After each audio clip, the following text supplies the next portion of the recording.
चौथी आयत सूरह रहमान की आयत नंबर 64 है।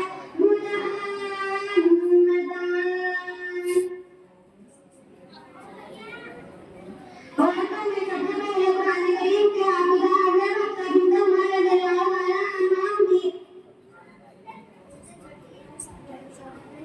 कुरान करीम की सूरह नमल में बिस्मिल्लाह का मर्तबा आई है।